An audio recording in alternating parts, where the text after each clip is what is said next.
এই যে ঘটনাগুলো ঘটে, বিশেষ করে চট্টগ্রামের যে ঘটনাটা আমরা দেখছিলাম, এর পেছনে একটা কি কারণ এটা যে অনেক ক্ষেত্রে যারা এই ধরনের গণহত্যার অভিযোগ যাদের বিরুদ্ধে এসেছে, যেমন র্যাব 10-এর অধিনায়ক ফরিদ উদ্দিন, তিনিও রীতিমতো ভালো একটা পদায়ন পাচ্ছেন এবং সেটা নিয়ে অনেক প্রশ্ন উঠছে। আসলে কি এই একেবারে শীর্ষস্থানীয় যারা অপরাধী, শেখ হাসিনা সহ আওয়ামী লীগের শীর্ষ নেতৃত্ব, কিন্তু এর বাইরেও যারা মাঠ পর্যায়ে আসলে হত্যাকাণ্ডগুলো ঘটিয়েছেন, তাদের বিরুদ্ধে যথেষ্ট ব্যবস্থা কি চোখে পড়ছে? ধন্যবাদ আপনাকে। দেখেন, 5ই অগাস্টে অভ্যুত্থানের মাধ্যমে একটি সরকারের পতনের পরে টানা 3 দিন যখন দেশে কোনো সরকার ছিল না, আইন কানুন কোনো কিছুই ছিল না, তখন অনেক ঘটনা ঘটেছে। মানে গত 16 বছর যারা নানানভাবে, সেটা সরকারি দল, প্রশাসনের লোক, পুলিশের লোক বা কোনো গোয়েন্দা সংস্থার লোক, যারা অন্যায় অত্যাচার নির্যাতন করেছে, তাদের উপরে এক ধরনের হামলা, প্রতিশোধ, থানা হামলা, পুলিশ হত্যা, এরকম রাজনৈতিক প্রতিপক্ষের উপরে হামলা, এরকম অনেক ঘটনা ঘটে গেছে।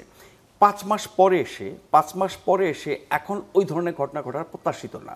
তার মানে চট্টগ্রামের যে ঘটনাটা, হেলাল ভাই বললেন যে এটা দল সমর্থন করে না, কেউই সমর্থন করবে না, কিন্তু ওই ব্যক্তি, তিনি যখন ওসি ছিলেন, তখন যদি তিনি এসব রাজনৈতিক নেতাকর্মীদেরকে নির্যাতন করে থাকেন এবং বেআইনি কাজ করে থাকেন পুলিশ হিসেবে, আমরা জানি যে গত 16 বছর যাদের আইন প্রয়োগ করার কথা, তারা সবচেয়ে বেশি বেআইনি কাজ করেছেন, নির্যাতন করেছেন, তার মধ্যে পুলিশ সবার আগে। এছাড়াও বিভিন্ন গোয়েন্দা সংস্থার লোকজনের কথা আমরা জানি।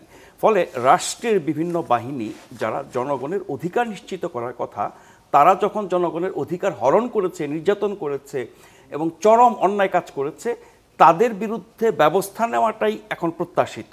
ফলে এই যে 3 দিন 5ই অগাস্টের পরে নৈরাজ্যকর অবস্থা ছিল, এরপরে যখন সরকার গঠিত হলো, দায়িত্ব নিল এবং ধাপে ধাপে আমরা এই পর্যায়ে আসলাম, 5 মাস পরে সেরকম ঘটনা ঘটা অনাকাঙ্ক্ষিত। এখন যেই ব্যক্তি বা ব্যক্তিরা এই লোকটি দ্বারা, ওসি নিজামুদ্দিন, নির্যাতিত হয়েছেন, তাদের একটা ক্ষোভ থাকতেই পারে। সেখানে তারা কতটা সংযত হওয়া উচিত ছিল সে প্রশ্ন আসতেই পারে। কিন্তু ওই ব্যক্তির বিরুদ্ধে কেন এতদিন অভিযোগ দায়ের করা হলো না, ওই ব্যক্তির বিরুদ্ধে পুলিশ কেন কোনো ব্যবস্থা নিল না, তাকে কেন বাহিনীতে এখনও রাখা হলো, তার বিরুদ্ধে আইনি ব্যবস্থা নেওয়া হলো না, সে প্রশ্ন আসতে পারে।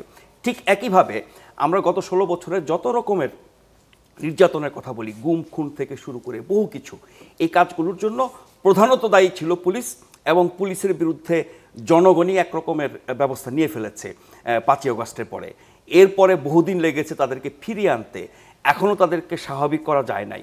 যারাই ফিরে এসেছেন, কাজে এসেছেন, তাদের অনেকের বিরুদ্ধে ব্যবস্থা নেওয়া হয়েছে, আরও অনেকের বিরুদ্ধে হয়তো ব্যবস্থা নেওয়া হবে, প্রক্রিয়াধীন আছে। কিন্তু আমরা শুধু পুলিশের উপরেই এই ব্যবস্থাগুলো নিতে দেখছি বা আমরা দাবি জানাচ্ছি, কারণ পুলিশ সরাসরি জনগণের সাথে মাঠ পর্যায়ে যুক্ত থাকে এবং রাজনৈতিক অরাজনৈতিক যারাই নির্যাতনের শিকার হয় সরকার বা রাষ্ট্রের দ্বারা, তার প্রথম হাতিয়ার হচ্ছে পুলিশ। কিন্তু ডিজিএফআই, এনএসআই, ডিবি, এসবি,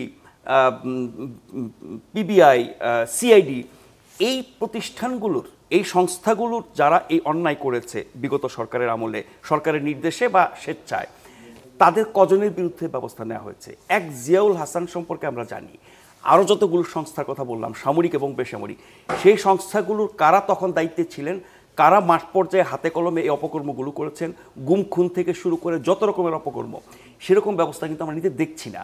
ফলে মাঠ পর্যায়ে সামনে পুলিশ পেলাম, পিটিয়ে দিলাম, এটা কোনো সমাধান হতে পারে না।